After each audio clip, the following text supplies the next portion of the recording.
order the Middleton Board of Selectmen meeting for Tuesday, August 18th, 2020, 7 p.m.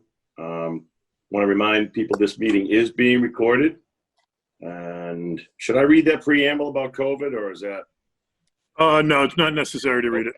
Thank you. All right, then on the first order of business would be the discussion of warrant number 2104.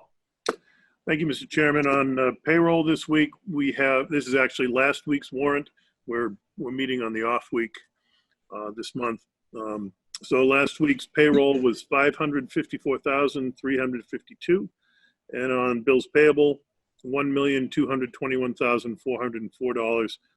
Payroll deductions, the usual this week in the amount of $66,554. A couple of other items of interest under Public Works. We had $16,897 associated with the Complete Streets project, and $14,490 for street striping, crosswalks, and things like that.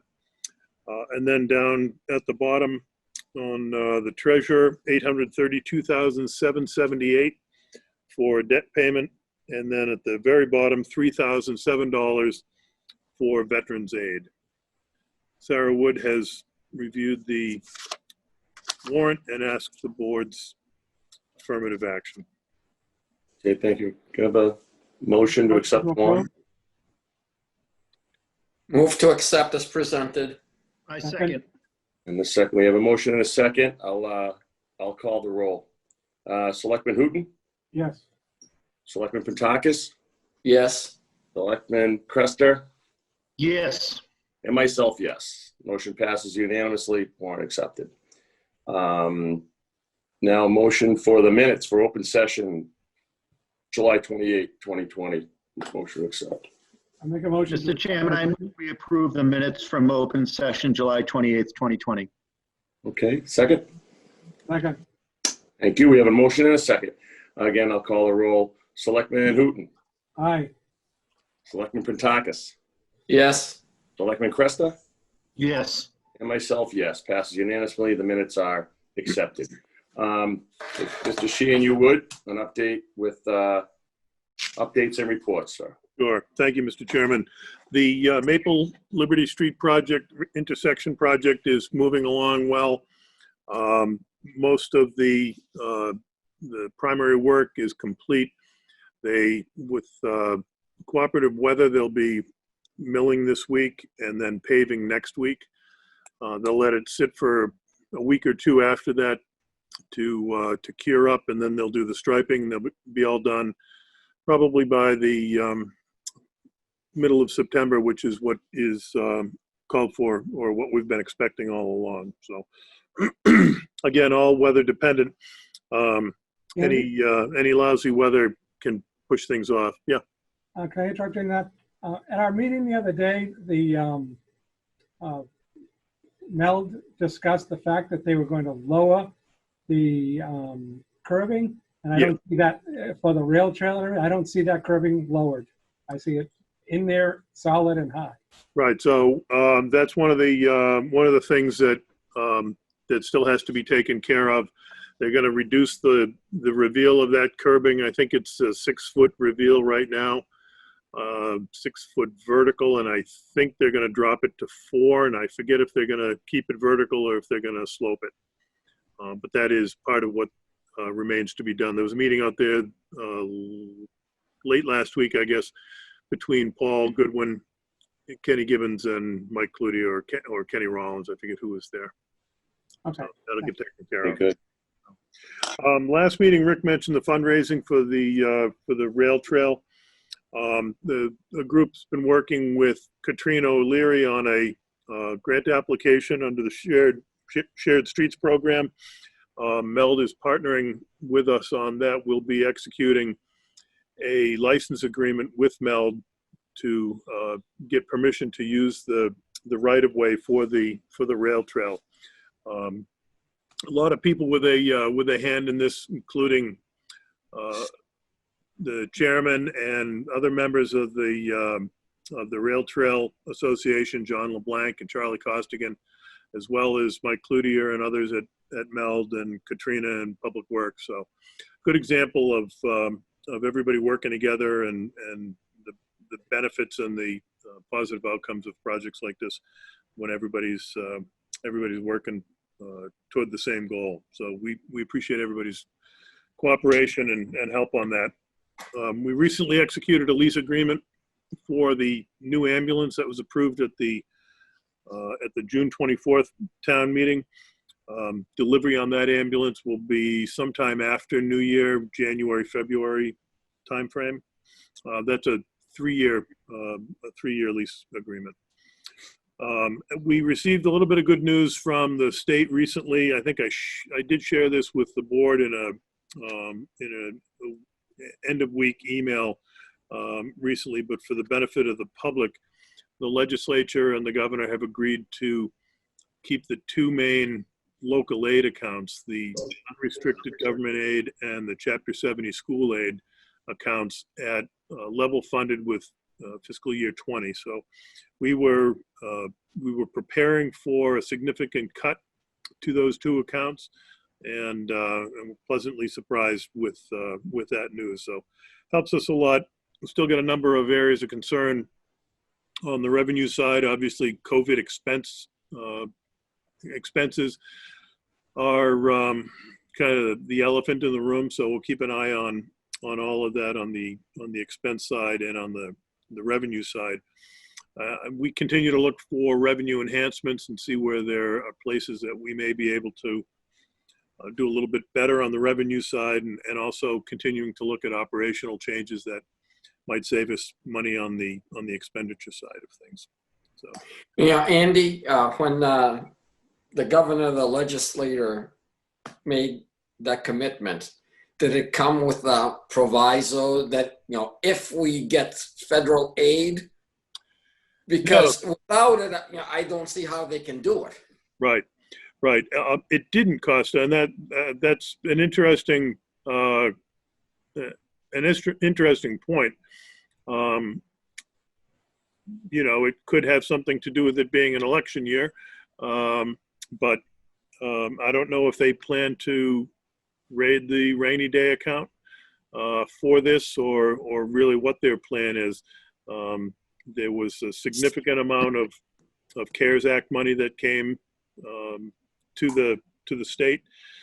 I'm guessing that could be a part of it, but I'm not sure what the limitations are, frankly, on all of that money on the federal end. So, yeah, I think it's between CARES Act, the rainy day fund, and the state has actually tapped a loan, excuse me, a loan with the federal government for some significant overages in the unemployment insurance trust fund.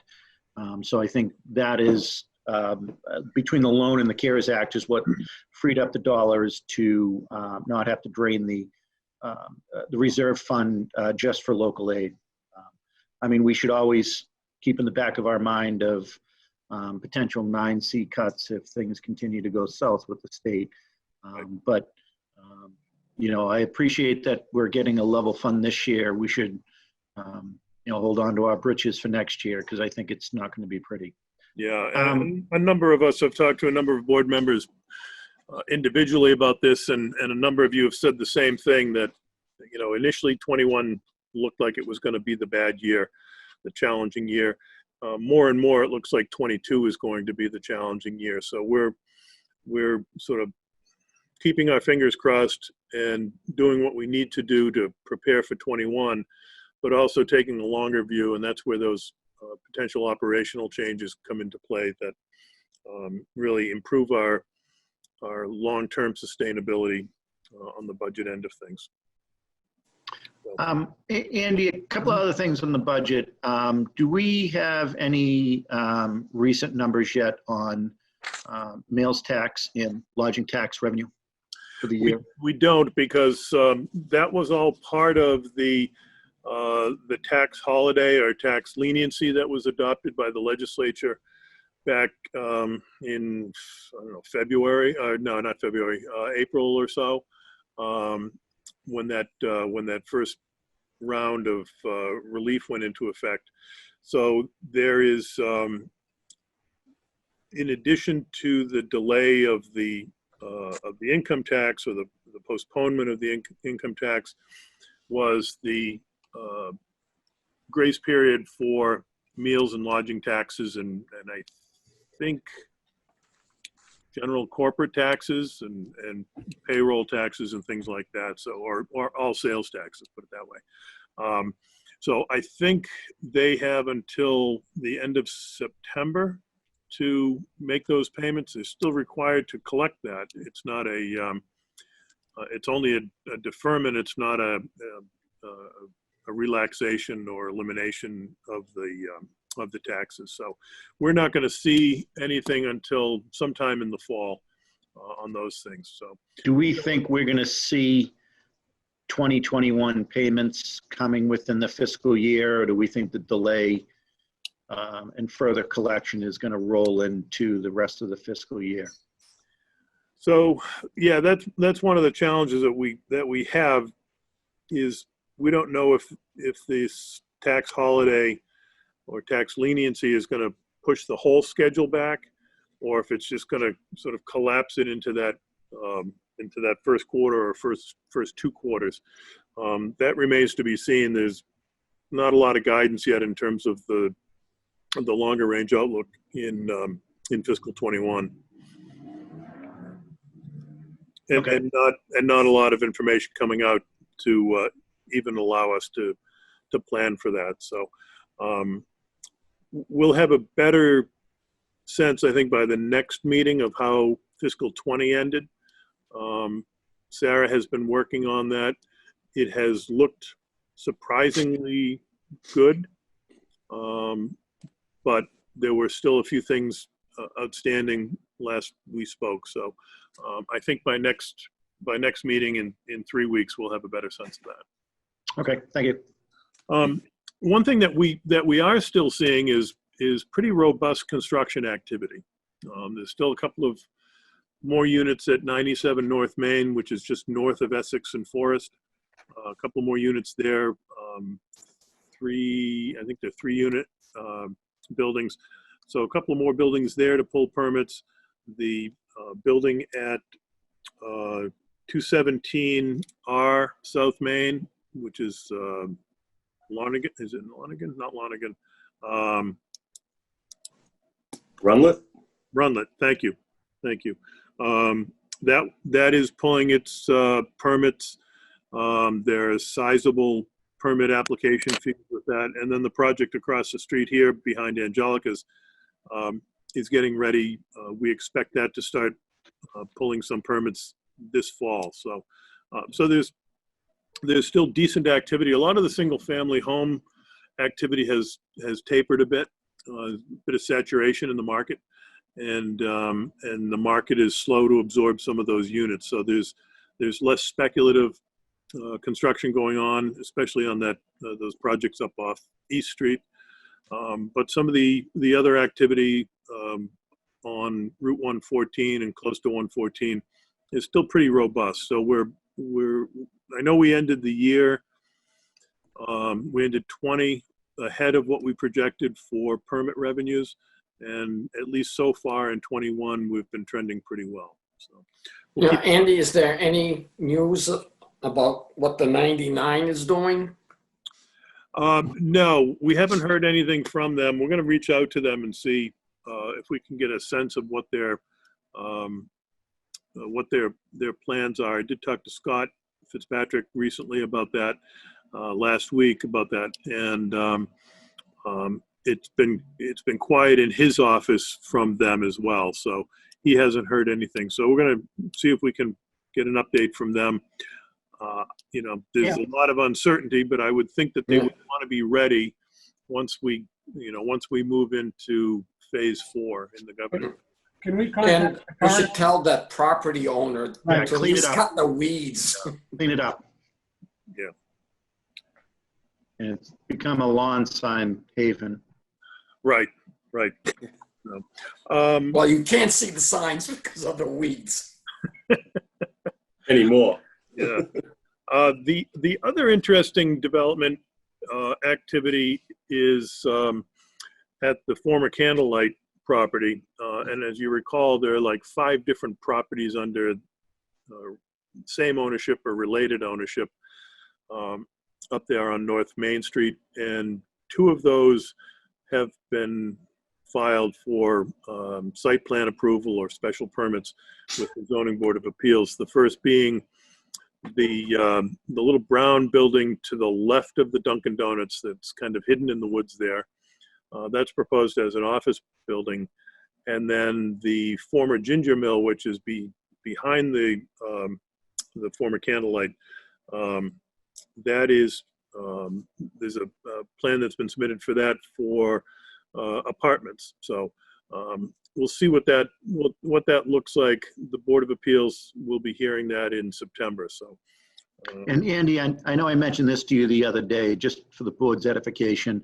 I think we should consider, and I know the time may be fast on this, but potentially expending some dollars and bringing in a consultant to support the town on this. This is a once in a, I'm not going to say lifetime, but a major opportunity to greatly improve that area of North Main Street. Surely improve it from where it's been and where it sits right now. And I want to make sure that the town boards are, and not that the town planner can't support, I fully believe she can, but I think this is a big effort, and I want to make sure that the town gets it right. Mm-hmm. I'll pass that along to the ZBA, make sure that they're aware of that. So, and then finally, the last item I just wanted to mention, we've seen or heard, I had a few calls from people about the swap shop at the transfer station, and that's been closed since March, since the distancing orders went into effect.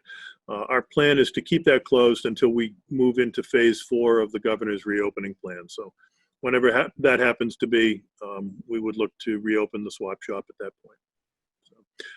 And then related to that, we're getting some inquiries from some staff and some boards and committees about resuming in-person meetings.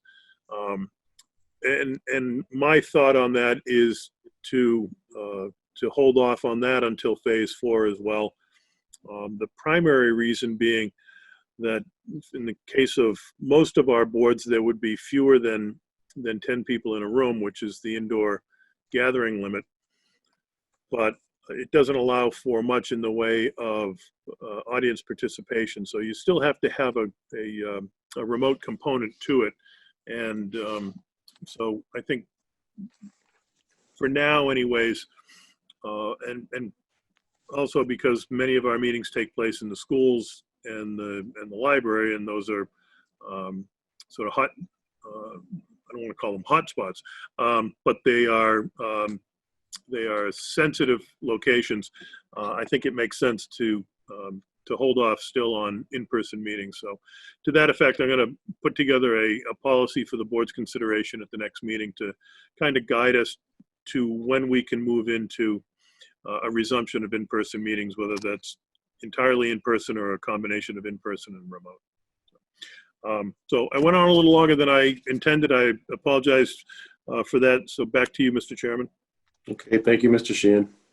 All right, so on the next item on the agenda would be a public comment period. Do we have anyone this evening that would like to participate in public comment? That we're aware of? No? Is it? All right then. Well, then I guess I'll move along to the next item. Sorry, somebody's got their hand up. Okay, I can't see from here. I'm sorry. It says David's phone. Yes, Dave, Yeah, can you hear me? David, David you've had your McLaughlin. hand up for a while now. Is that, Okay. Can you hear you me? need to say something? Yes. Can you Go hear ahead, David. With your full name and your address, please, and go ahead. David McLaughlin, Chairman of the Planning Board. Okay, David, go ahead. We were notified by Katrina that we were to elect or appoint Joe Kikta to the Planning Board this evening because that opportunity was missed last month. And so that's why I'm on tonight. And I don't know if there are other Planning Board members out there. Can you folks hear me? Yeah, loud and clear, Okay. Dave. Okay, so yeah, we're missing one very able and eager planning board member who is to be appointed. And I don't know if he's out there tonight or anybody else is out there. But he had submitted his credentials and his desire in the last planning board, the last select person's meeting, and we did not elect him due to, I think, technical problems. So I don't know if I can move for that, and if I'm the sole member of the planning board, whether we can, with the select people, appoint him this evening. Okay. All right, Dave. Yeah, as a matter of fact, we're moving on to number 3 on the agenda, which is the joint session with members of the Middleton Planning Board to appoint an alternate planning board member for a term of 1 year. So we know Dave McGlone is present. Is there any other active planning board members with us today? Anthony's here. Yeah, good evening, guys. Anthony DiGregorio, the other Hi, alternate for the planning board. Hi, Anthony. And Mr. Chairman, Joe is on. Joe is on. Yeah. How many applicants did we have for did it change? Just Anthony and Joe. Anthony was appointed at the last meeting. Right. Okay. Yeah, and I think at the last meeting, because we weren't really sure, just wanted to confirm that Joe wanted to be reappointed to the alternate slot, and we didn't want to put him in if he didn't want it. Right. Yeah, no, it's Joe Kickta here. Thank you to the board for considering my reappointment, and I've hopefully been a very constructive participant, tried to attend all the meetings, be prepared, etc., and would very much welcome a reappointment for the coming year. Okay. Mr. Chairman, I move that we appoint in a joint session with the planning board, Joe Kitka to an alternate slot, reappoint Joe Kitka to an alternate slot for the planning board for a term through June 30th, 2021. Very good. You have a second? Second. You have a motion and a second. All right, then I will call the roll. Selectman Hooton, Aye. Selectman Prentakis, Yes. Selectman Cresta, Yes. myself, yes. Mr. DiGregorio, I mean, you have yes. you have a vote in this too. Yes, okay. And Yes, thank Dave you. McGlone. Aye. Okay, very good. Welcome back, or still remaining, Joe. Thanks so much for I know what kind of preparation it takes to be on that board. So thanks a lot, all you gentlemen. Thank you. Thank you all. Yep. Thank you. We'll be signing off now. Okey-doke. Thank you.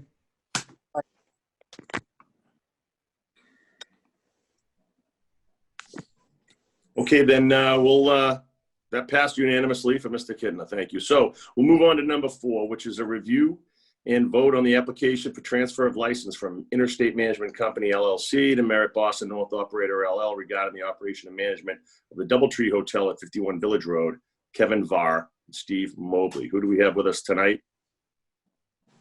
So good evening. Kevin Varr joins you again at this meeting, and per your request, and we've got a representative from our ownership group, and we also have some folks from our executive team at HEI Hotels and Resorts.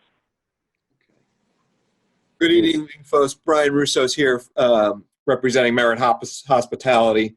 I'm Senior Vice President for Merit, and I want to thank you all for your service. I'm a part of some boards as well. I know all the effort it takes to be part of this, so appreciate your time and commitment to your community. And I'm happy to answer any questions as well. Okay, great. Could I have a member of the board perhaps update us on where we left this off last week? Because I know we have a lot of interest. Mr. Chairman, if I could, there's Yep, one go ahead. other member of the, I think of the ownership group. Okay. Hi, this is Raylene Wang from USOCG, which is the ownership group. Thank you. Thanks for joining us. I'm sorry, Eddie. Go ahead. No, that's all. I just want to make sure we get all the names into the record. All right. So I'm not sure where we want to start this. If I could have another member of the board maybe update us. Sure. I mean, I was the most vocal at the last meeting, extremely vocal, and was the one that made the motion to postpone any action on this until we had our next meeting and we could have representatives of both the management company and the ownership group of the hotel before us.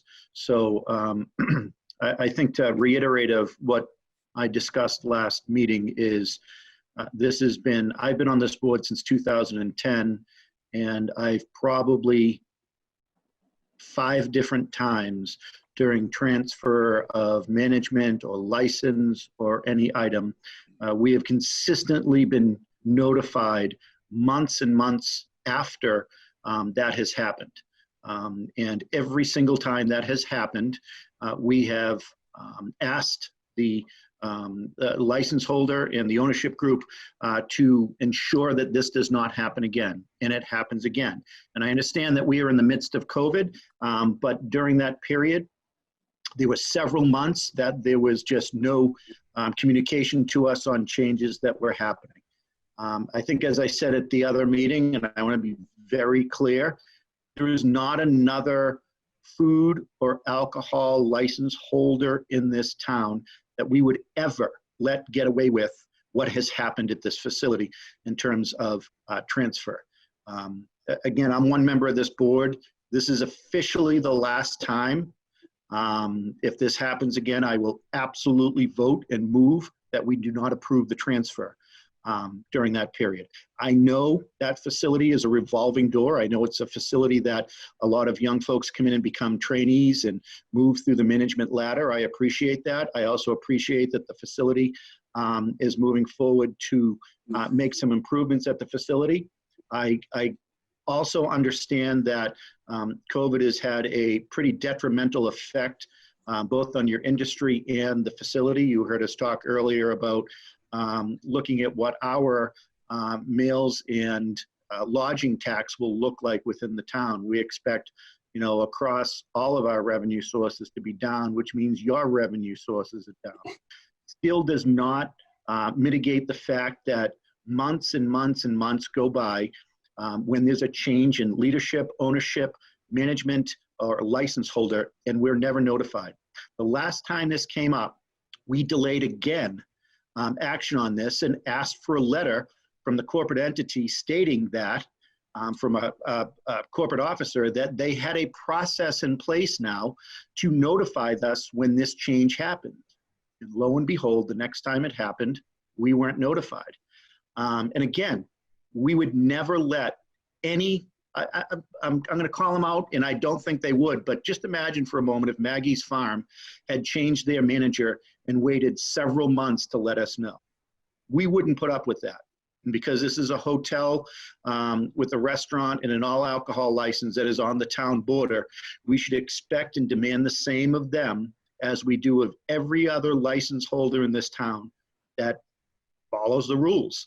And this is it for me. Next time, and I'm not even sure if I'm going to vote for this time.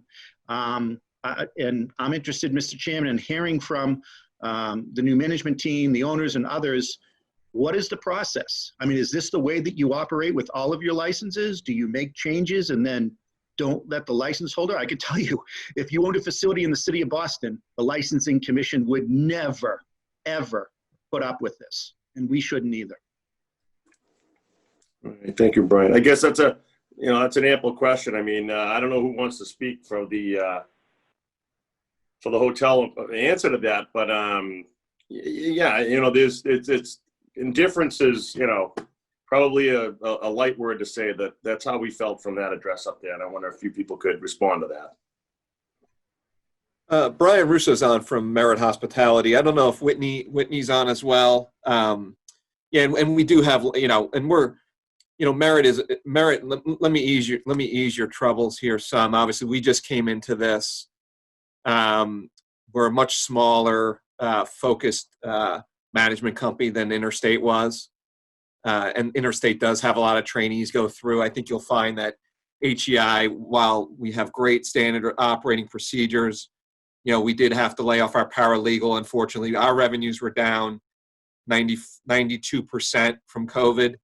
That certainly contributed to this. I had to lay my paralegal off right around the time this hotel transitioned. It was just kind of basically a survival. We obviously weren't operating. We do engage with Blue Bonnet Consulting, who is as good at this stuff as many, but just there was some definitely a period of being overwhelmed, from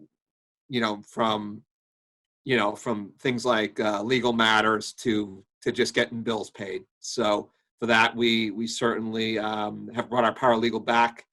Now, revenues are still very tough, but I think what you'll find with HEI is that you will have better stability than Interstate. Interstate obviously is the biggest independent third-party manager, but also they have less resources per hotel. So I've offered. I've reached out to a few folks. I haven't met anyone here personally yet, but I'm happy to circulate my contact information. We'd be glad to provide a kind of semi-annual, quarterly update just on anything that may be of significance. We have complete alignment with you all. We need the license in order to drive the higher demanded corporate customer. So having that license helps us bring in the business that's completely gone right now. So we want to have that higher end business transient customer. We don't want to have to sell discounted rooms online to parties that pay a much lower price. We want to have that better experience. Obviously, we cater to quite a bit of families and travel groups and stuff as well, and youth sports teams and those types of things. So being able to serve liquor in a very responsible way is important to us. So we appreciate, we can't speak to, the time period prior to our involvement here in 2020. And obviously ownership only came in 2017. So, but, we're committed to communicating with you the best, however we need to. I left the family dinner tonight early to attend this meeting, so you have our complete commitment. And, we want to partner with you to bring you a hotel and an operation that your town can be, proud to call, part of their own. Kevin Varr has committed to, to that property.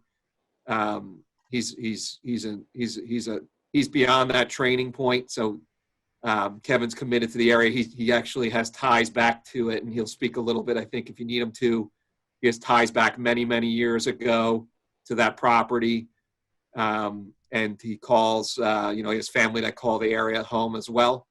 So, we hope to, part of this is the hospitality industry is a high turnover industry, but, we hope to make this a very stable, operation for you in a very unstable time, unfortunately. But I'm happy to answer any questions. I got to ask though. So obviously we don't expect you to be able to explain for the previous. Our question here is there a policy procedure that Merit or HEI has in place, currently uses in another operation or whatever, so that, so this doesn't happen, you know what I mean? So we don't get overlooked like this. That's really the question. Is there a procedure that you're going to use so you will be different from the previous? Yeah, because I assume there's renewals of this license that have to happen. So we do have our system of renewals and Blue Bonnet. I'm sure you may have dealt with them in other jurisdictions. We do operate the Liberty Hotel downtown. We did just take over the Revere Hotel downtown as well. Pebblebrook hired us to do that right during the middle of COVID. So so there is a policy and procedure. There's also very significant standard operating procedures on how we serve alcohol as well, and the risk management tactics around that. So, what we look to do is we could send you, and we could also, make this an open forum. If there are, sometimes these transitions happen very quickly, and right, in the hotel industry, assets sell pretty quickly, and it's kept quiet because they don't want the disruption to the hotel. Most of the time, all the associates are reemployed by the next management company. It's just the senior oversight that may transition, right? So, so we can, we're open to any suggestions you may have. whether it be, upon renewals of this, or if we, and Rulene's here from ownership, we could have certainly, and the timing of this is just really unfortunate because it's all. So Brian, here's what I would recommend. So, and I get that management changes and, the actual manager of record can change. And sometimes I understand there's sales of property that, don't get announced until it's signed, sealed, and delivered. Here's what I'd ask. If there is a change in the licensee, i.e. the general manager that is on the license, in the past with previous owners, we had to put a food and beverage manager on the license because the general manager was changing so regularly. I'd ask that within 5 business days of that change happening, that you notify the Board of Selectmen. You gotta understand, I mean, we meet bi-weekly. So I understand that if you don't notify us by a month, or if it happens during July when we only meet monthly, this could be a period before you're on the agenda. Sure. Just notify us so we know. And what's the best way to notify? We found out until recently, I didn't realize there was a Board of Selectmen. You know what I mean? So we are the licensing authority. We are the authority you go through in Boston for the hotel in Boston through the Boston Licensing Commission. We serve in that role in this town, and any other municipality that is not a city, your Board of Selectmen or town council, depending what it is, will be that licensing authority. So what I'd ask is that could be as easy as a phone call to the town administrator or the assistant town administrator, Andrew and Tanya. That can be an email to Andrew or Tanya, just informing us. And then, so at least we're prepared and we know it's coming. And then when you notify us, they can let you know pretty quickly of, hey, our next board meeting is X date. If not, the next board meeting after that is Y date. So you can be prepared. Your legal team and others can do the paperwork that's required. I mean, with the previous owners, the way we found out that the manager was leaving is she sent an email and said, hey, I'm going to be leaving. Right. And we never heard from the owners for months. Mr. Chairman, can I speak for a second? Go ahead, sir. Okay, Mr. Russo, unfortunately, I'm one of the lawyers on the group. So what I've always said is put somebody on notice. So Mr. Russo, Mr. Var, here is your notice. So when you sell, and you will sell, when the management company gets fired in a new management company, which will happen at some time, I hope not for a while, you are going to have to tell them that they are going to operate without a liquor license, because we are going to revoke it if we're not notified. And the reason I'm saying this is you're now on notice. So when you do the sale documents, you're selling it with a liquor license. And the first question when they find out their license is suspended is, did you guys know about this? And we're going to play this tape and say, you didn't notify us. You didn't tell us. We told you we were going to take the license. So every prior owner has been a good owner. Great. They promise us the word. But when they get fired or they sell, that's the last of those promises. Last time we had an attorney stand, a very nice attorney, very reputable attorney. We said to him, will you notify us? He said, if they hire me, I'm hired by this group. The next group may not hire me. So I don't care what the group is. I don't care who owns it. But I'm telling you right now, you're on notice. If we find out that this has been transferred, that there is no liquor manager up there, that liability is unbelievable. And I am going to personally move to revoke that license. And maybe it's a month, maybe it's 6 months, but I just want you to be on record. I don't want anybody to say, geez, I didn't know that. Geez, I didn't know they had a Board of Selectmen. Geez, I didn't know there was a liquor license. You people are in the business. You know it. If you can't get to it, you should be in a different business. Tim, appreciate that. Can we get the contact emails for Andrew and Tanya? Is that something? Brian, I think I have Kevin Barr's email address. Yeah. So I'll email our contact info to him. This is Andy Sheehan. Thanks, Andrew. And Kevin, if you could make sure I could get that, and then we'll copy the corporate paralegal and our team to make sure that Absolutely. Absolutely. And, we will obviously endeavor to give you more than 5 days for sure.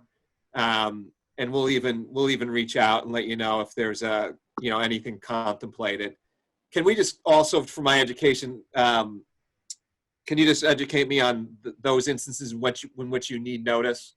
You know, if Kevin goes on leave of absence of some sort or medical leave, what are those instances in which you need a notice? If you are changing the manager of the alcohol, that's the person that's in charge of all your bartenders, that's in charge of all your alcohol service. That's the person that's responsible. So if there's no one there, there's no one responsible. So if somebody goes up and gets drunk and kills some people, there's nobody responsible. So we need someone who's responsible. We need someone to call in to say, hey, listen, we've had some complaints. So if whoever you have as the bar manager, or whether it's the restaurant manager who's on that license, that's the person that gets changed. And you know, sometimes it's the hotel manager, and guess what? He's in Milwaukee the next week. He can't contact us. That's not an excuse anymore. Yeah, Tim, can there be multiple people? You know, like a primary contact and like a backup, or is there any way to get multiple people on that list, or whatever you want to put on the list? But just so you know that they've got to put how many hours. It can't be like a pinch hitter. It's got to be. I mean, because there's significant folks at the hotel. It's 4 or 5 consistently significant folks. You know, they're going to be there for 40 or more hours. It's just, you know, you can't run a restaurant without someone being responsible. Sure. Thank you. Yeah, and so to your point, Brian, if Karen takes a medical leave, God, I hope he doesn't, that would be a case. If Kevin's on vacation for a week, that's not the case. Understood, if Kevin's moving to another property and you know he's going to be moving and it may not happen for a month or two, let us know. Let us know. Because when we find out afterwards, Tim's right. This board's going to vote no, and you're going to get stuck with a hotel and a restaurant with an inability to serve food and inability to serve alcohol. Thank you, Brian. All right. If I can, I'm looking at the application to transfer. The name listed is to manage, if I'm not mistaken, is Da Diego. Am I correct in that, or? Joseph Da Diego. Yes. Whitney, are you on? Whitney, I see that you're on.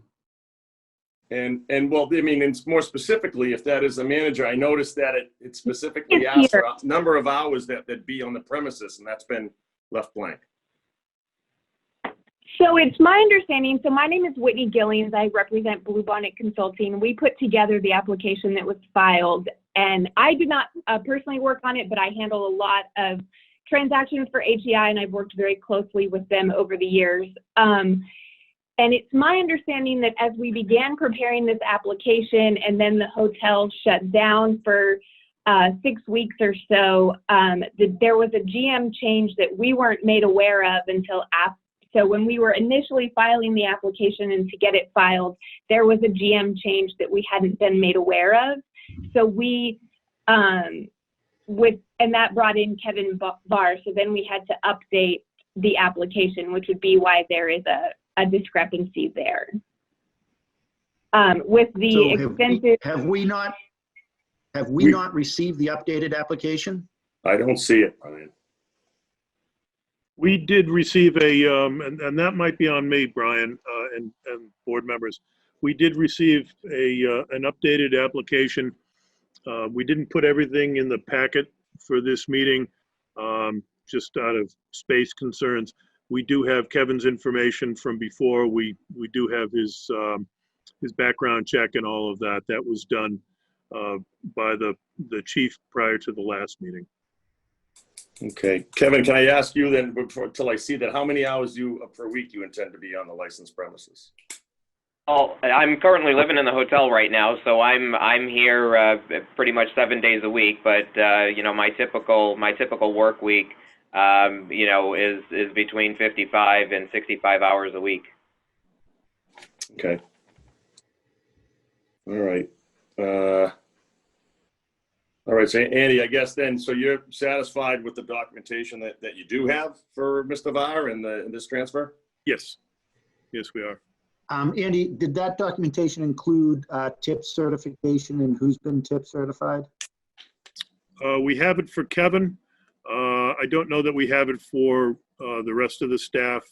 I don't know what the turnover in staff has been, but we have it for Kevin. All right. I think maybe it might be a good. That'll be a Yeah, sorry. that's usually a regular request of this board. You know, a lot of locations aren't as large as yours, where it may be a restaurant that has one, maybe two bartenders. It may be, you know, we've got some sub shops that have a beer and wine license. And we always ask whoever is going to be serving, please provide us a tip certification. So I think a great way for you to start off on the right foot, Kevin, is once you start staffing back up and hiring staff or bringing staff back for those that are tip certified, send us the information. I'm sure your corporate office asked for us so they can have it for purposes of liability protection. So feel free to send it off to us. Absolutely, and we do have it, and we are running, you know, very limited operations, obviously, at this point. And, you know, the team members that are serving the limited, you know, beverage service are tip certified, and I'd be happy to send you their information. You know, part Thank you. of the problem here is we've got too many people involved. You got the owners of the property, you got the management of the hotel, you got the consulting, you know, company that's, you know, does the, you know, application, and apparently nobody extensively and comprehensively talks to anybody else. So I have no faith that this will happen again. My vote is going to be no on the transfer. All right. Would, okay, is this, well, before I ask for a motion, is this something that perhaps the requester may look for a request of postponement consideration until further time, or is that appropriate? I can't speak for the fifth member that's not here, but I think there's a likelihood we're going to have a 2-2 tie. So, I want to add something here. So we're sorry that we as the owner haven't really been involved in this conversation before. And honestly, we weren't made aware of the lack of communication between the hotel and this board.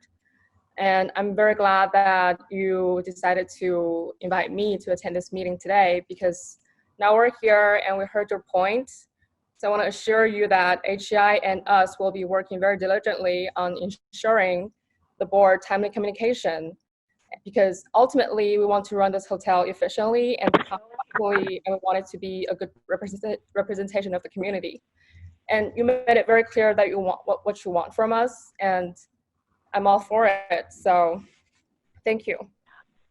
I just want to piggyback on that as the representative for Bluebonnet that handles all of HEI's liquor licenses, that, you know, previously we weren't made aware of the issues with the previous management and the turnover. And now that I am aware of this, I will personally assure you that I will make sure I talk with HEI weekly, and I will always be asking, are there any updates at this property? Is there anything we need to be discussing? I can provide my contact information. You can reach out to me at any time if you have any questions about the operations at this hotel and what's going on. And I can make sure that you are in the loop as well. So if I can ask a That's question, great, is- but you know, tomorrow, Bluebonnet can be told, we'll use, your services are no longer desired, you're using another consultant. So your promises mean nothing. So let me ask this.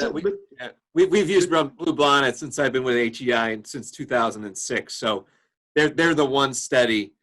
And Whitney and Elise have been with them for at least started the company. So yeah, I mean, I know, Costa, that it sounds like a lot of, you know, rhetoric and whatnot, but, you know, it's an education process. I also want to just, you know, you don't want to have a hotel at that level without a license. It's just going to hurt the revenue generation. It's going to, you know, if we have to sell discount, you know, online, we're going to get the wrong crowd, you know, and if we can't sell to big corporate groups, because no one's going to have a wedding. We can't have a wedding there. We can't have a big group celebration. We can't have, you know, no one's going to entertain a business client there without a liquor license. It's, you know, we hear you loud and clear. You know, we're taking it on the chin here. We've learned what's important, what the lesson is, but don't, we'd say, give us this, second strike here, and 3 strikes and we're out. But, don't hurt your own community by denying the license. Would just So be let me my- ask this question of Ms. Wang. How long has your entity owned the property? So we purchased it in September 2017. So since 2017, you've had no clue of the problems that we've had with licensing issues. So the previous management firm never informed you as the owners that they had been hauled multiple times before this board and faced down almost a no vote on a transfer of a liquor license from one manager to another. You've never been brought into the loop on that? Yeah, we were never made aware of it. Okay, so Costa's point is clear as crystal here, is there's so many cooks in the kitchen here, and absolutely nobody, the left hand doesn't know the right hand, which is proof to me that this has been like the forgotten stepchild of a property, either by the owners, the previous management company, and I really appreciate, Brian, that you're the new management company, but guess what? I don't care. I don't care if there's a new management company. I don't care if there's another one after you 6 months from now. Costa's point is correct here. That's why I'm voting no as well. Well, I want to say that DoubleTree North Shore is definitely not a forgotten child. We spent so much time and energy on this property, especially after the water hazard in 2019. And honestly, one reason that we changed the management company is because of the lack of communication. Because a lot of times, so we had 3 general managers with Interstate, which is the previous management company. And all the times after they changed the manager, we were made aware afterwards. And we weren't involved in the discussion. And that's one of our complaints against them. And when we signed the contract with HEI, we made it very clear that we want to be involved in all the personnel change discussions. And they've been doing very well. And honestly, I think Kevin is a very able and hardworking manager, and I do see things stabilize going forward. So I really want this to work. And again, thank you for including me here. Mr. Varr, this is a 5-person board. We have 4 people here. Do you want to have this matter continued to our next meeting so the 5th member can vote? I think at this point, I think we're best to wait until the next meeting. Okay, is that a request? That is going to be our request. Okay. And All right. if I could jump in, Mr. Chairman, if there are specific things that board members would like to see in order to get to a level of comfort between now and September 8th when we meet again, if you could let me know and I can pass that along to the applicant. I'll say now, I want something other than people's, swearing up and down that this will never happen again. I want a financial ramification for the owner if it doesn't happen. So you guys come up with what that ramification is, how we are ensured that it will happen.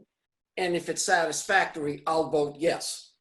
But I'm not going to rely on your word, Brian's word, Kevin's word, Whitney's word.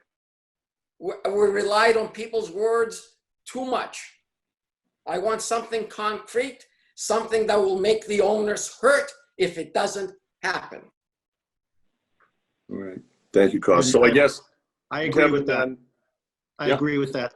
So the onus is on you, Ms. Wang, Mr. Russo, Mr. Varr, to come up with a process and delineate it, put it in writing, and let us know. Don't come back with, I promise, because as a management company, we've been doing this since X date, or as an owner, we've been doing this since Y date, or Kevin, and I appreciate that you're living there and you're the new manager and what you want to do there. We want to be your partner with that, but honestly, I'm just, We understood. So I think, gentlemen, you understand. So you can get with Mr. Sheehan and I guess clean things up, so to speak, and present us with something that is going to be binding, as Selectman Pantaka stated. And please understand, we're doing this because we do care about. We don't want to hurt our community in our town. So hopefully, Yeah, I guess my question is there a precedent for this or like example? Obviously, if, the license can be taken, that's a financial ramification. If the license isn't renewed, that hurts the hotel, right? That's a financial implication. So, I just want to make sure we deliver something that is going to make sense for Costa and Brian, because I honestly just don't, other than, setting reminders and setting a process that way. Do you have any example of how this might, what this would look like? Why don't you have a conversation off this with Mr. Sheehan? We'll give our ideas to Mr. Sheehan and you can have a conversation. Okay. and just don't assume that this is going to be a perfunctory issue. I feel like when this got dropped on us, it was, oh, sorry, please approve this, very perfunctory. Again, I'm not going to speak for the fifth member that's not here, but I know he's equally as dismayed as we are. So don't assume that the fifth member is a yes vote. Okay, because the other thing that came up was whether or not we should hire legal counsel, and I kind of played that off and said that I don't think we need to do that, and I think it's just a waste of money. Again, that's not my suggestion. What my suggestion was that we had someone that was local that we knew, and we said, oh, good, you'll tell us when there's a change. And his response was, if I'm employed. And much like Mr. Varr, one of our last general managers grew up in the town, lived in the town, and said, I'm living here for the rest of my life. Before he knew it, he was in Arizona. It's those are the little things. I'm not suggesting you have to get counsel. We're just suggesting that somebody has to be the point person. Somebody has to be responsible. And if you get fired, maybe it's your job to contact this town and say, hey, I've been fired, so I can't be responsible for who the general manager is. Then we'll be on the hotel. Okay. All right. So then we'll accept the request to withdraw, and again, Continue. just get with Mr. Sheehan, and he'll Mr. be able to Continue. speak with us. Continue to September 8th, not withdraw. I'm sorry. Continue to our next meeting September on 8th. September 8th. Thank you. Thank you all. Okay. Thank you all. All right. I'd like to now move on to item number 5, which is an update from Town Clerk Eileen Twist on the September 1 state primary election. Madam Clerk. Good evening. Good evening. So Andrew asked me to give you folks an update on where we're at and where things are at for the primary. So I'll start first with the status of our mail-in voting. As you're aware, the state sent out postcards to every registered voter in Middleton and Massachusetts. So we're getting an active response. We probably have 2,000 ballots out the door already. They're using the drop box at Memorial Hall. They seem comfortable. They're coming in a lot, although the post office is delivering quite a bit as each day passes. So people are trusting the post office. And we're also installing a large mailbox out near the ramp. It'll be drive-through. So folks can just utilize that. We'll be emptying it several times a day. And hopefully people will appreciate that aspect of voting and feel more comfortable. I want to thank the DPW. They did a great job. They came right down today. They poured a concrete pad. The mailbox will be here probably Thursday or Friday, and they'll get it set up and bolted in. So that'll be in place. Yeah, So- Madam Clerk, is that, and Andy, as well, is that a mailbox that could be used in the future for, because I assume it looks like the regular post office mailbox with a big, it's locked, I assume. Is that something that could be used in the future for dropping off tax payments and other drive-through activities? Yeah, I didn't, Brian, I didn't letter it. They would customize the lettering to say official ballot drop off. I opted not to do that. We're putting a magnetic town seal on it. I'm making signs, magnetized signs to put on it for right now. Ballot drop off, those could be taken off. So it can be used for anything. Which I felt strongly we shouldn't just, I mean, once we get past November, it's going to sit for a while, so we might as well use it for town use, total town use. Yeah, good idea. So we'll see how that works out. It looks safe enough that, you know, we hope no one's going to hit it. We've tested it out because we have a box right now. Unfortunately, the shipping company damaged it. So the company is sending us a new one. So at least we had one to sort of test out. And it seems okay. So if there's no other questions, I'll go on to early voting. So early voting will begin this Saturday, September 22nd. We'll run through September 28th. We are having early voting at the Fuller Meadow School this time. August 28th, right? Yeah. Oh, what did I say? Sorry. Did I say September? You said September, but I knew. Sorry, it's all running together now. August 28th, I apologize. So August 22nd to August 28th, Saturday to Friday. Saturday, we are required to have weekend hours with the emergency legislation, 4 hours based on the size of the population of our community. So we are doing 4 hours on Saturday and 4 hours on Sunday. Our Saturday hours are 2 to 6. We chose those hours because it's also the last day to register to vote for the primary. And we are required under this legislation to be available from 2 to 4 and 7 to 8 p.m. So in addition to early voting, we'll be holding our last day to register to vote. Their residents can register to vote both at early voting and at Memorial Hall. Memorial Hall will be open from 2 to 4 and 7 to 8 for voter registration. The balance of the week will basically mirror our business hours. We have Monday, Wednesday, and Thursday from 9:30 to 3:30. And Tuesday from 9:30 to 5:30, and Friday from 9:30 to 12:30. I have posted these hours on the website. They're on the library sign. There's going to be a signboard. The police are going to put the signboard out for us on Monday. It'll be on the cable channel. The newspapers have interviewed me. So it's all over Facebook. It will be on Instagram. And I saw it hit Twitter. And, well, I was told it hit Twitter. And so I think we've got a lot of publicity for it.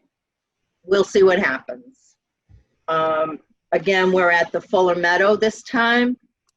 I'm hoping that this change of venue won't be too confusing for people. I'm going to put signs at the library. I've already had them post our notices there, that if should people come there, they should come to Fuller Meadow. Melissa is already receiving phone calls, and she's instructing them to do so and giving them the hours. I'm not sure how the turnout will be based upon how the turnout has been so far from mail-in voting, and given the primary. So we'll see. We'll be there. We're well-staffed. I'm very fortunate and thankful and grateful to my dedicated staff that even through this, they're willing to work. We keep them safe. They've seen the precautions we put in place, and they appreciate that. And so far, so good. We're staffed as well as I think we can be. And we continue to get some interest in our recruiting efforts to bring in more election workers. We have a lot of students calling, so that may be an option. And lastly would be the actual state election for September 1st. We'll be again at Fuller Meadow. The polls open at 7 a.m. and we're open until 8 p.m. We look okay for staffing. The emergency legislation has allowed us to decrease some of our staffing because we are not required to have a checkout any longer. So it takes some folks out of the mix. We're encouraged to use it, but we don't have to. And again, all of our safety measures, for those of you who came to the town election, could see how we had it set up at Fuller Meadow, and we are mirroring that for our election, the September election and again in November. And the election warrant has been posted. The constable has posted it, and so I thank you all for coming in to get that signed and getting it posted in a timely manner. Any questions? I don't have any, no. Anyone else? You didn't have any problem with any workers for any of the candidates saying they were going to collect these and drop them off. That's one of the problems we've been having. Say that again, Tim. I can't hear you. You know, I don't know if my voice is on low or something. Yeah, you're very soft. That's unlike me. Unlike you, Tim. You haven't had any contacts by any of the candidates' representatives because in Lawrence, we've had problems with they're looking to collect all these instead of them dropping them in the drop box. I haven't heard of any, nobody has contacted me in regards to that. I'm hearing a lot from the candidates just thanking the clerks for their hard work, and so nobody has really complained or offered, you know, concerns to me that, you know, we're not going to get the ballots. I mean, people are calling and coming in. They want to hand me the ballots. Yeah. And that's fine. I mean, we're there every day. So they're pretty nervous. I mean, but the media is scary. And so I think for Middleton, and I can only speak for Middleton, I'm not seeing that, but I know these folks are coming in. They're going out of their way to come in. Even their postcards that they got, they're hand carrying them in, and they want to give them to me. So far, lucky you and Lawrence then.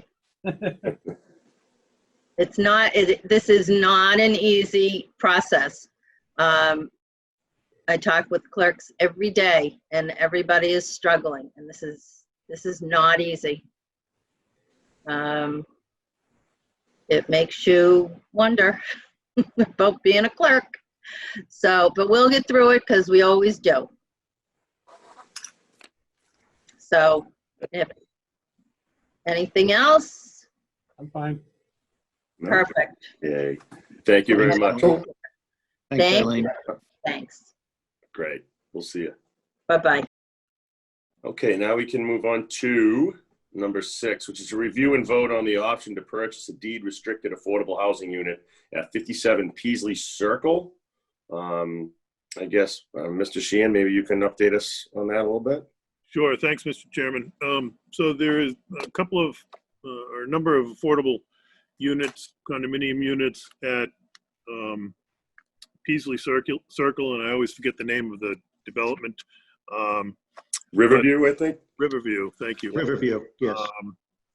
And so under the local initiative program, which is the 40B, Chapter 40B program under which this project was permitted, the town it has a first right of refusal on any of the affordable units when they come up for sale. And so that's what this is. We have the board has 90 days from the date of notification, which was July 27th, And so that would be around October 27th. The maximum purchase price, or the maximum resale price actually, is $196,636. Now we don't have that laying around anywhere. It does point up or support one of the things that came up, I think, during the housing production plan discussions, which was the establishment of a housing trust.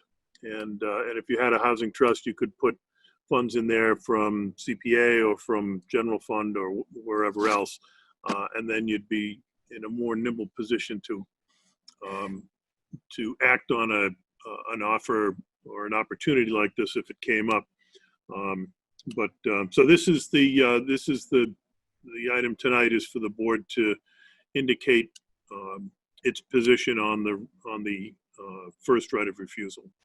Okay, so this unit is deed restricted as affordable, whether we own it or anybody else owns it. Correct. And therefore, I think it should stay in private ownership. There is no reason for us to buy it. You know, if it was a market unit and we could buy it and turn it into an affordable one, there's an advantage there. Right. And since we don't have a town meeting till after the expiration of the deadline, you know, we couldn't buy it even if we wanted to, because there's no appropriation. Right. So I move to decline the option to purchase. Second. A motion and a second. All right, I'll call the roll. Selectman Hooton. Aye. Selectman Prentakis. Yes.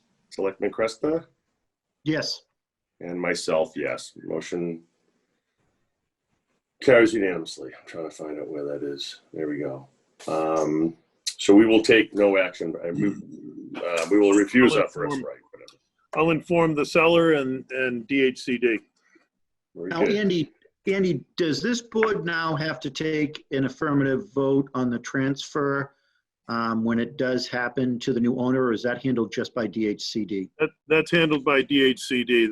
They monitor the DHCD and CHAPA. This is Housing Planning Association. All right, thanks. So we decline the option unanimously. Okay, number 8 is going to be vote to authorize the treasurer collector to refund the 2008 library bonds to take advantage of lower interest rates. So I mentioned this, I believe, at the last meeting or in an email, I forget which.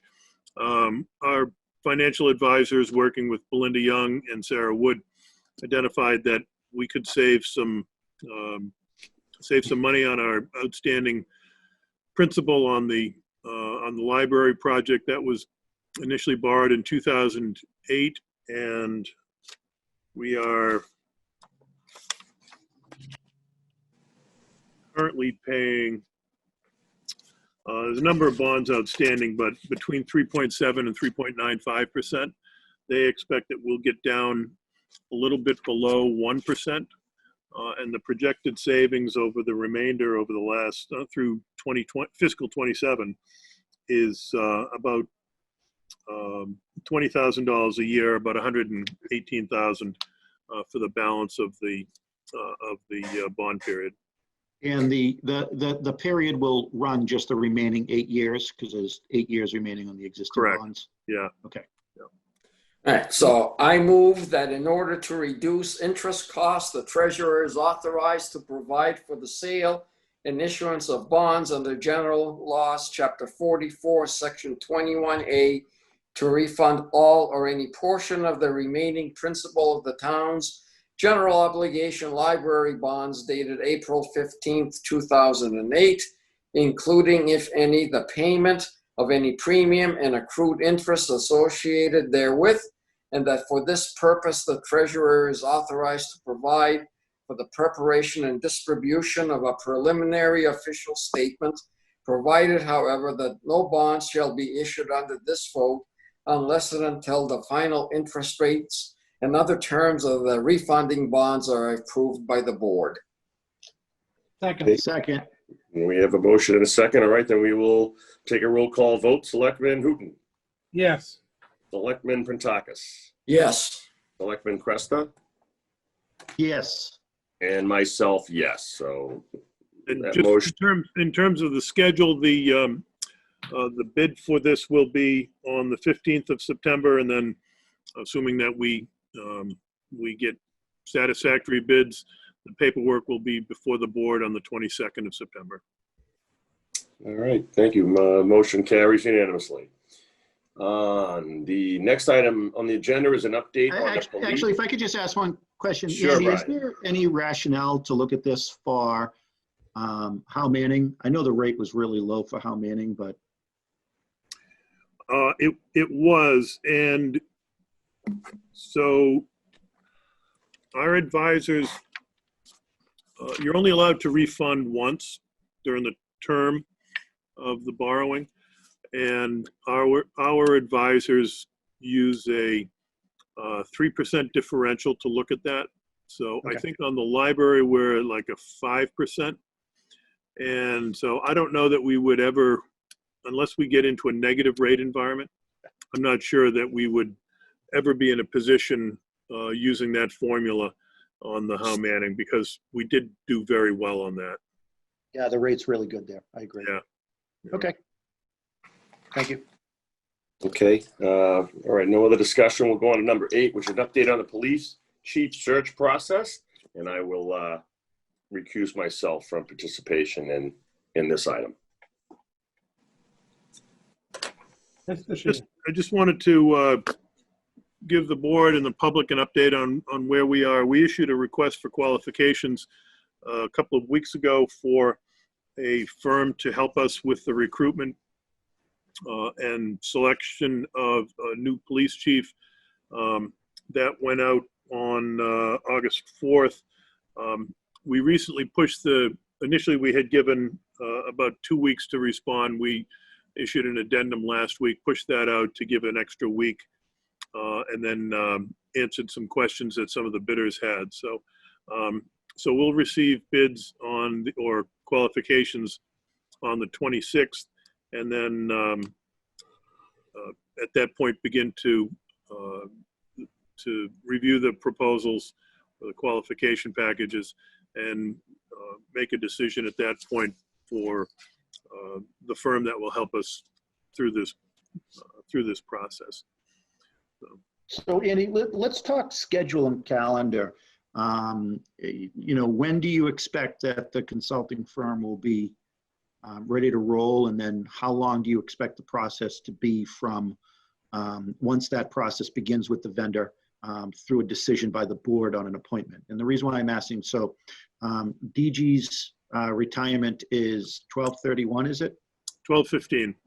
12/15. Yep. So do you feel comfortable that we will be in a position to A, make a decision in advance of that, and B, understanding that I have no idea who the final candidate will be, but that, man or woman would, if they were outside, would be a different time frame than if they were an internal candidate, Right. to be able to start by 12/15. Yeah, so it will be close. And when DG initially gave his notice, I thought, oh, that gives us plenty of time. But time goes by quickly. So I would expect under the current schedule now for the RFQ, I would hope that we would be ready sometime in the first half of October to move forward with the firm, sign a contract with the firm, and get them going. They're going to want to give at least a couple of weeks, probably a month, for notice for posting a job ad. There might be some additional work in there before the ad is posted, working on the job description or anything else like that may need to be touched up. So probably looking mid-November for resumes or something like that, and several weeks to review them, cull it down, and begin the winnowing process, and then an assessment center. We haven't talked in depth about what how the end of the selection would go. So when we did the fire chief search 4 years ago, we had an internal group, and I don't think I don't remember if the board was involved in that. I apologize, meant to look that up. I don't think so. We had 3 chiefs or 3 command staff individuals from area fire departments that helped us out in narrowing that, and then we made a recommendation, or I made a recommendation to the board, which in that case was fairly easy. It was an internal candidate who had been in effect groomed for the position, and so I don't know if the board wants to follow that same process where I bring a recommendation to you, or the firm and I bring a recommendation, or if you want to do the final selection of final 3 or 2, 3 or 4 candidates, or how you want to work that. And that's not something that has to be decided today either. So we've still got time. Yeah, I think I'd like to hear the vendor that is selected. I'd like to hear some of their experience in doing this in some other towns and how this happens.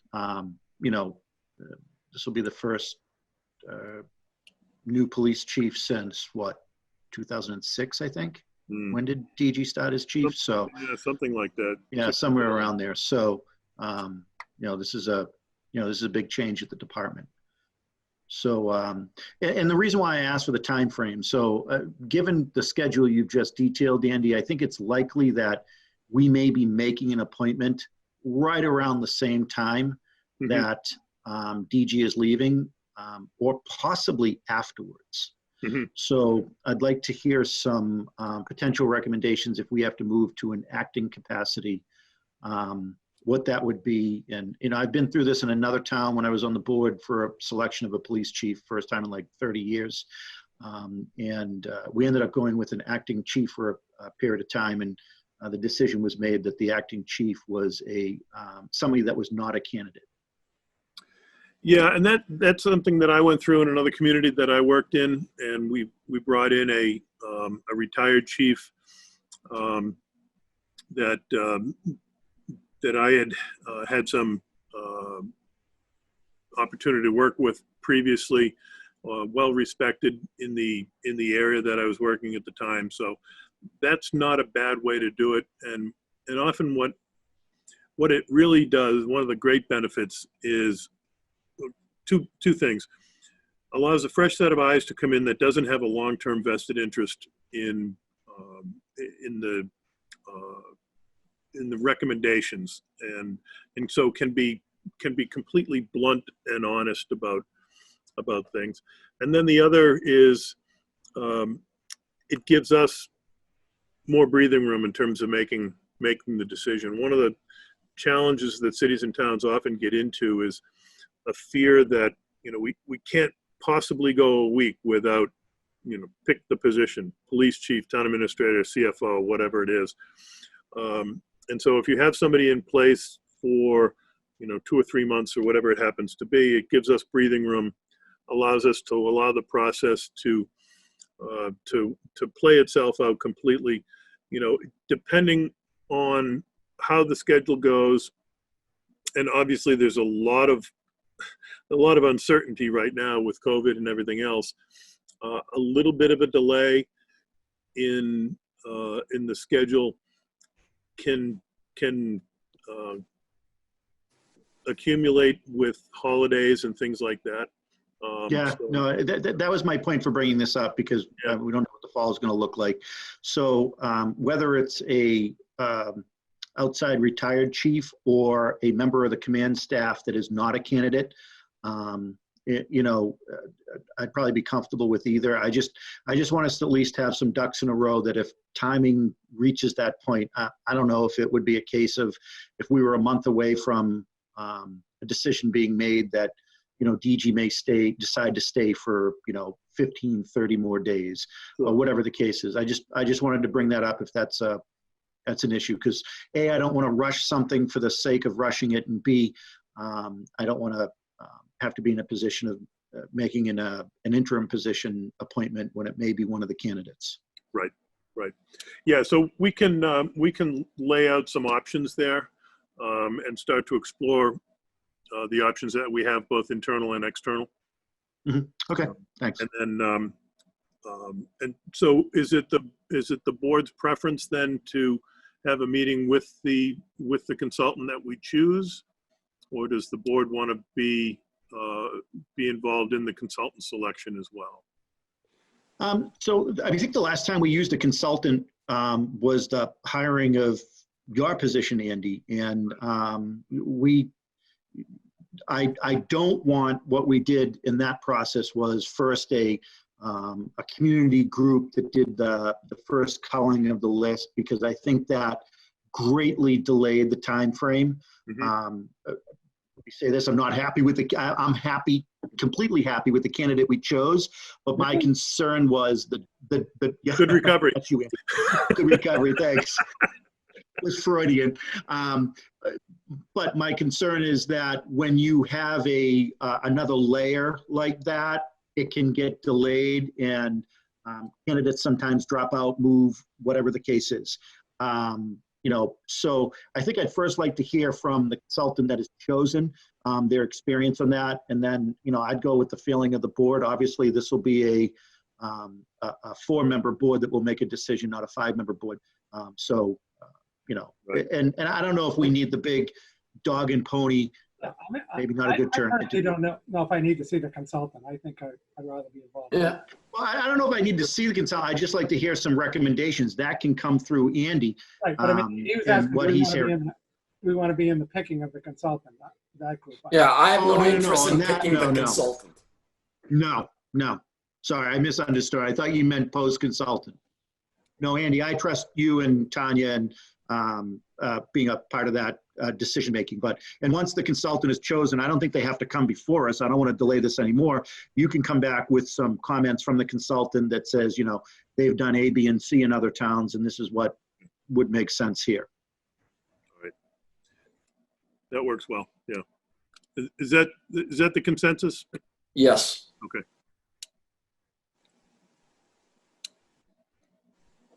Okay, great. Tanya, anything you want to add regarding, you put the RFQ together, so anything I didn't mention that should be mentioned? No, I think that covers it. We've had a decent response, so I imagine we'll have, several to pick from. So, that'll be mid next week when those arrive. So we'll get moving on it. And I'm correct. We had a warrant article that funded this, right? Yeah, we did. Okay. Fiscal 19, I think we initially put the funding in for this. So yeah, so this is all on the up and up in terms of funding. Okay. And now we need to get Rick back to move on. We don't know how to get hold of him. Rick. There he comes. Rick, we need you. There you are. Here we go. Very good. Hold on, yeah, my screen went to screensaver. Number Okay. 9, transfer Number station. 9, thank you. An update on new transfer sticker system. Mr. Sheehan. So thank you, Mr. Chairman. So we mentioned this, we talked about this a couple of times over the I guess the last 6 months or so. I think the first time we talked about it was back before COVID broke. So it's been percolating and evolving for half a year or so. So we've been trying to build a better mousetrap with respect to the transfer station stickers. And what we've come up with, and it was certainly informed by COVID and all of that, all of the ramifications of COVID, but all of the transfer station stickers will be sold online this year. If you think of it, for those of you who are hunters or fishermen, and I know the biggest hunter and fisherman of them all is not on tonight, but 10 years or so, the state got rid of the in-person purchase of hunting and fishing licenses and went to a completely online system. It certainly, there are a few growing pains when you do that, but we sell about 1,600 stickers in a typical year here at Memorial Hall, and especially with COVID, and most of those are sold within about a 4 to 6 week period. And especially with COVID, we're trying to cut down on foot traffic in Memorial Hall, and so we made the decision to move to a completely online system. So people that want to buy or need to buy a sticker, and this would apply for the regular sticker, if you need a second sticker, electronics, bulk items, what have you. You can do that through the website. You go to the homepage at middletonma.gov, and there are a number of buttons at the top of the page. One is called, I think it's called Pay My Bill. Pay My Bill. And you click on that, it brings you to a short menu of options, and you click on the one that says Treasure Collector Transfer Station, and that'll bring you to the page. You can begin buying those at the end of the month, and then that will continue throughout the season, throughout the year. So we're hopeful that it will be easy for folks, so people will buy them, pay for them online, and then we'll mail the sticker to them. For those who, I know this was an issue that the board was concerned about, and an issue that we're concerned about, is for the folks who are not online, how do we take care of them?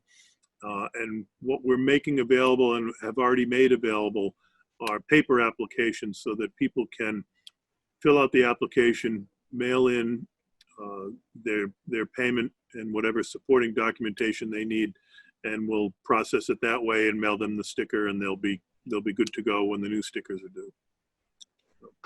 So Andy, today or last year when we did this primarily in an in-person process, what percentage of those applications for a permit were paid for by check, and what percentage by credit card? And the reason why I ask is one of the upsides of all online is it's faster, it's easier, a little less human touch. The downside is the credit card processing companies take a piece out of our hide. So I'm trying to figure out what we think I assume we're going to see a huge percentage that'll be credit card. So if you pay by ACH, by electronic check, there's no fee. If you pay with credit card, the way that Unipay has it set up for us, there's a service fee based on the amount of your payment. Okay. If your charge is $100, I think the fee is $5 for $100. So you'll pay actually $105. So there's no, and that's been one of the concerns, and one of the things that got in the way of cities and towns going online was that payment fee. And so that's taken care of with the way that Unipay has it set up for us. So the resident or the purchaser would pay that fee. So so stickers are available beginning on the 31st of this month, and be the normal schedule that we do. We've got the signboard up at DPW. We've put information out on the website and through Facebook. I think Melissa has it running on the library message board as well. So we've done Does somebody have to submit a copy of their registration? If you do it by paper, they do. I think that if you do it online, it's linked, so there's not a need to submit the registration. So you just provide your license plate number. Got it. Okay. I'll double check on that, but I think that's the way that works. So we're hopeful.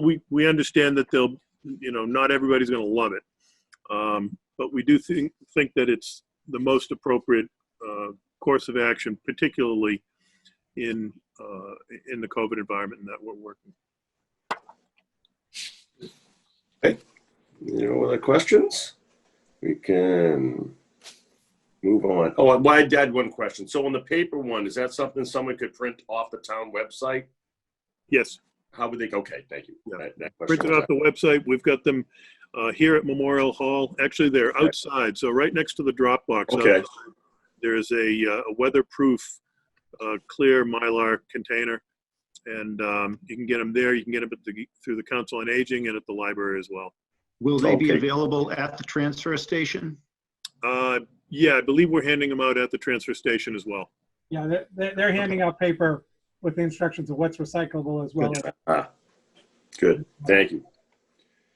Okie doke. So number 10 will be an update on an installation of temporary traffic control devices on Lake Street. So this is a continuation of the discussion from the last meeting. We spent some time looking at this in the last 3 weeks, and you know there was a fair amount of concern or consternation about speed bumps. We heard from some of the public safety staff their concerns. Even on a temporary basis, they're concerned about the response time impacts to speed bumps. So what we've done is DPW has gone out and they've done some trimming in that one sort of tough area, that knob of ledge on Lake Street. I think it's around number 63. So they've cleared that out a little bit. They're going to be putting speed limit signs up in the next week or so. There'll be one in each direction on Lake Street. Speed sign, the new speed sign that was approved for purchase at the annual town meeting came in a couple of weeks ago, so that's been placed there today in front of 45 Lake Street, I think. And we're going to do some, police is going to do some directed patrols out there to address some of the speeding. So we'll see how that works over the next month or two, and I wouldn't ask for any action on the on what was initially before us last week, the speed bumps. I think we should. It makes sense to let this play out and see what the if there's a change in behavior by motorists out there. You know, Andy, is there any consideration given to sort of painting on the travel lanes as it approaching that spot, the word slow in each direction, just as an added reminder? Yeah, we could certainly do that. We didn't discuss any pavement markings. That's certainly one thing we could do. Sometimes towns will paint essentially what looks like a speed bump or the approach to a speed bump. I think they call them shark teeth to get people's attention. We could certainly look at that as well and see if that makes sense to do. Or we can just have DG throw out tack strips. Yeah, you might want to do that as a parting gift. All right. Okay. Well, thank you for that. And now we can continue discussion of a date for a fall special town meeting. So, you know, when we talked about it the last meeting, I said there were still a lot of things up in the air with primarily respect to the state budget. Even though we have a consensus revenue number with respect to local aid, we don't seem to be a heck of a lot closer to a state budget, and call me a cynic. I won't sleep well until I actually see the budget adopted. So, but it does have the effect of pushing out our town meeting And so what I've done and what I put in the packet this week was yet another timeline for a town meeting, which would be after the presidential election. November 17th is the day that we picked. Again, after the election, not Veterans Day week. This gives the town clerk, I think the clerk has, and I don't know if Eileen knows offhand, I think she has 10 days to certify the election. And then there's also a late voter registration, which would end up being, under this scenario, the Friday after the election, which is not ideal, certainly, but it's, then you go another week later in your Thanksgiving week, and I don't think anybody would support that. So again, just keeping our options open, not looking for the board to take any particular action tonight. If you think it's a really, really bad idea, then certainly weigh in with that. But just want to sort of. No, I agree with that. Yeah, I agree with that, Andy. I mean, the pressure's off with local aid number. We'll have a little bit more line of sight, hopefully, on food and lodging. I think lodging is going to be next to nothing. I do too. We also need action at town meeting to approve some of the, am I correct, some of the COVID spending that will occur through the dollars we've received, or not? No, because we've got, well, as far as fiscal 20 goes, we do not need town meeting. We had, the board voted to request a deficit spending authorization for fiscal 20. That was approved. 21, you mean? For 20, actually. Oh, 20, okay. 20, yeah. So it's a little unclear. There was some additional guidance that came out in the last day or so regarding next steps for COVID relief for CARES Act. And so it's a little unclear whether we need yet another deficit spending authorization, or if we can spend without further appropriation. So we'll figure that out. But we did postpone a couple of bylaws. We had that citizen petition. Yeah, which we promised would come back up. Yeah. So. Oh, we promised the next meeting. I mean, next meeting. Yeah. Right. If we're not having a fall town meeting. No. I don't want to have a meeting just for one article. No, I agree. Right. But there are a couple of other spending things that we don't know if we're going to need this year, this calendar year, say. Some things may not be able to wait until May. So we'll continue to look at that and giving Sarah some leeway to close out 20, and then start to get a better handle on where we are in 21 and any other actions that we may need to take in the current fiscal year. And I think November 17th is pretty much the best date, unless, if beyond that, it would need to be an emergency situation, to do a meeting, in, winter or early spring. Yeah. I agree with you, Costa. The other wrinkle that is out there is, the whole issue of quorum. And the way that the statute was, or the special act was, emergency legislation was passed, it does allow the board to reduce quorum for any town meeting during the state of emergency. And so, we have to figure out or make an estimate of, as we get closer, are people going to be comfortable enough coming out and being in a room with 120 or so other people, or 200 other people? So we may not know that till October. Yeah, absolutely. So, we can be rest assured that we'll have free cash by the time we get to town meeting, if it's in November. So we would have been okay, I think, even in September, but certainly by November we'll know. And I just wanted to add, the Board of Selectmen don't look so bad with the decision to vote on a budget in at the annual town meeting instead of postponing it till one. Yeah. I mean, it looks like a lot smarter move right now. Yeah, absolutely. I agree, Tim. You're looking good. You're looking good.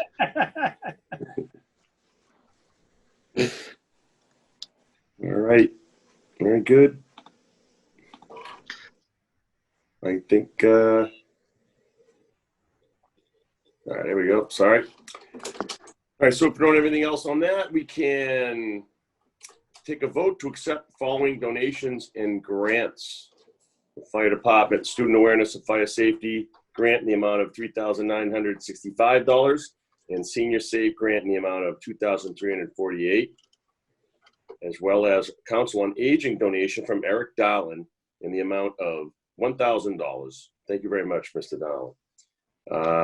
I'll take a motion. Mr. Chairman, I move that we approve with thanks to Mr. Dallin as well.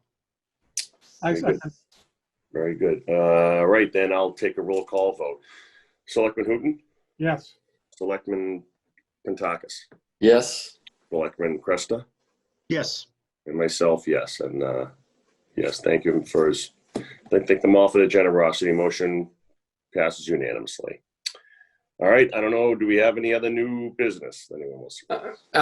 One thing I wanted, to talk about was with the, elementary school deciding to go back to school, full, it'll mean, more buses going to the two schools and probably more parents choosing to drive their kids than normally. So have discussions begun about the traffic concerns that would be exacerbated because of this situation and what we can do about it to make it run more smoothly? Yeah. So we have, we got into some of that on the tour that we had a couple of weeks ago. Both chiefs were there, and most of the school committee and myself were there, and the principals and the superintendent. So we did start to talk about that and how best to do that. We didn't come to any resolutions because there's a lot of pieces to this whole thing. How Manning's a little bit easier because there is circulation around the building. Fuller Meadow is much more difficult because it's a one-way in, one-way out. There was some talk, and I think if things continue on the path that they're on, I think that there'll be some discussion about potentially dropping off and or picking up in Brigadoon, and the kids using that sidewalk that runs from Edgewood. Edgewood, from Edgewood to the back of the school property. So again, no decisions, but a lot of things to work through. Just the logistics of getting the kids off the bus and in the school and out of the school, or lined up, queued up in the school and out and onto the buses is a really monumental task. So it's going to take some time. Luckily, DESE gave school districts the extra 2 weeks to get prepared.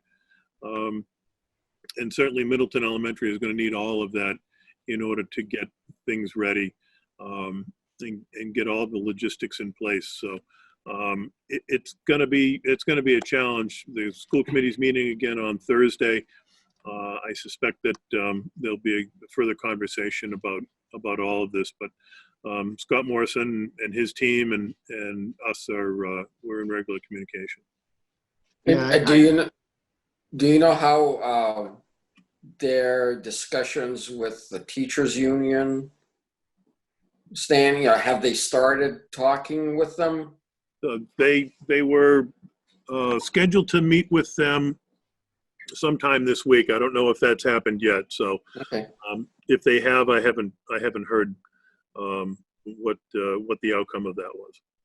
So I know on the transportation front, there's been literally a case of no stone unturned. I know, for example, the food truck that's at the entrance of Fuller Meadow, on the lot next door, I think there was an agreement that they will not be operating during the hours of drop-off, pickup in the afternoon, for example, to ensure that there's no conflict there as well. So I appreciate everybody looking at this way outside the box, and, you know, Brigadoon may be part of that conversation as well, as long as there's some level of communication that's happening with the neighborhood there.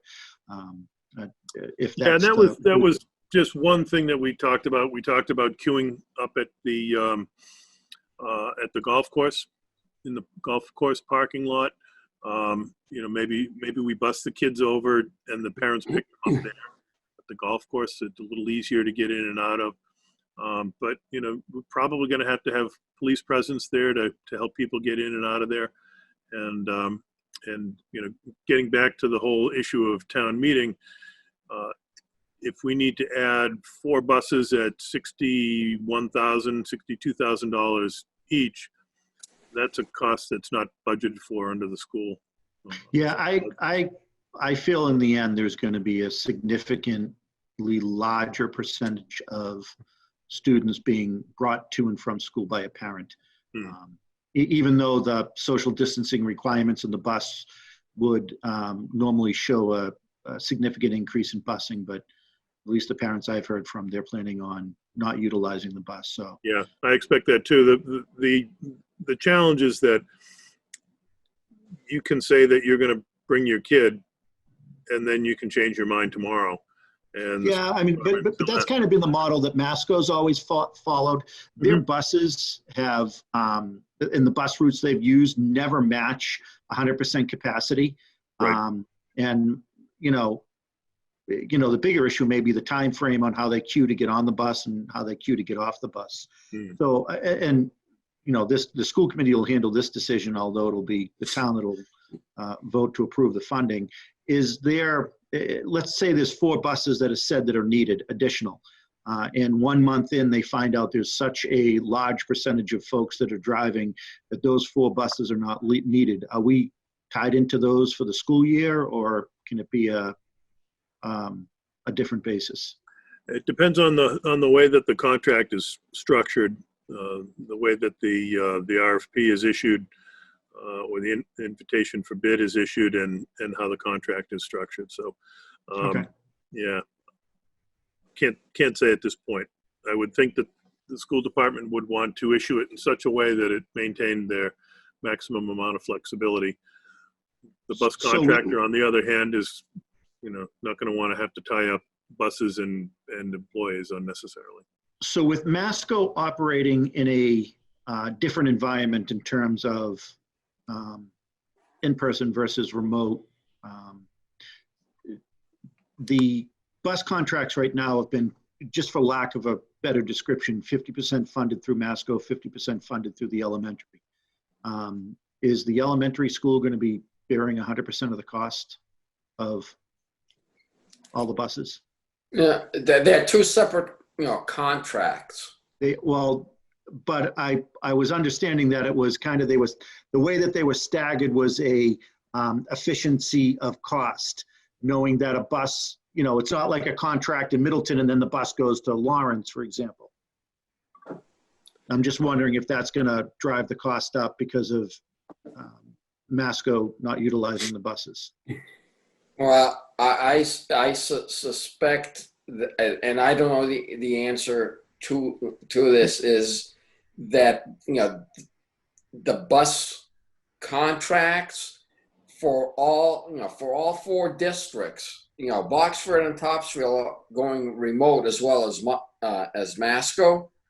I think the bus company is going to get some compensation for the beginning of the year when those 3 districts are remote. It may not be full compensation, but they will, so that they are in line when those schools do start busing students to the building. I assume it'll look like during the March, April, May timeframe when the schools were closed down. Yeah. There was payments that were made. Right. Okay. Yep. Excuse me. Okay, yeah, and just to add worse, I know afternoons full of meadow in better days was tough getting everybody getting everybody out. And while we've had some traffic diminished with this, yeah, it's going to be tough. Traffic is back. Yep. All right. Well, if there's nothing else further, then Motion to adjourn? very good. So granted. Thank you, everyone.